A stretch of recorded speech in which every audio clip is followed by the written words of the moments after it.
প্রায় 9 দশক আগে হারিয়ে গিয়েছিল একটি জাহাজ। 1925 সালের ডিসেম্বরে হারিয়ে গিয়েছিল এসএস কোটোপেক্সি। মনে করা হয়েছিল বারমুডা ট্রায়াঙ্গেলে জাহাজটি হারিয়েছে। দিন দুয়েক আগে কিউবার কোস্ট গার্ড ঘোষণা করেছে তাদের রাডারে একটি জাহাজ ধরা পড়েছে, সেটি ক্রমশ স্রোতে ভেসে কিউবার দিকে আসছে। এও জানানো হয়েছে যে জাহাজটিতে কোনো মানুষ নেই। জাহাজটির নাম এসএস কোটোপেক্সি। গত 16 মে হাভানার পশ্চিমে প্রথমবারের জন্য জাহাজটি সর্বপ্রথম নজরে আসে কিউবার কোস্ট গার্ডের। জাহাজের সঙ্গে যোগাযোগ স্থাপনের জন্য বিস্তর চেষ্টা করা হয়েছিল। এরপরে আরো কাছাকাছি এলে জাহাজটির কাছে যান কিউবার কোস্ট গার্ডের জওয়ানরা। জাহাজে তারা কোনো মানুষের খোঁজ পাননি।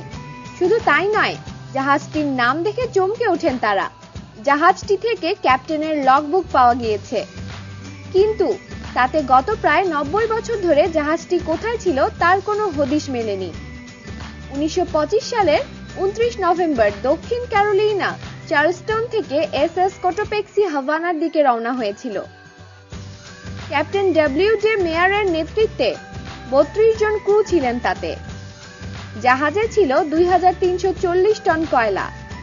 দুদিন পরে জাহাজটি নিখোঁজ হয়ে যায়। তারপর থেকে এই জাহাজটির কোনো খবর পাওয়া যায়নি। কি পাওয়া যাবে সেই জাহাজের ভেতর থেকে? একরাশ রহস্য নিয়ে ফিরেছে এসএস কোটোপেক্সি। আমাদের সাথেই থাকুন আর সাবস্ক্রাইব করুন।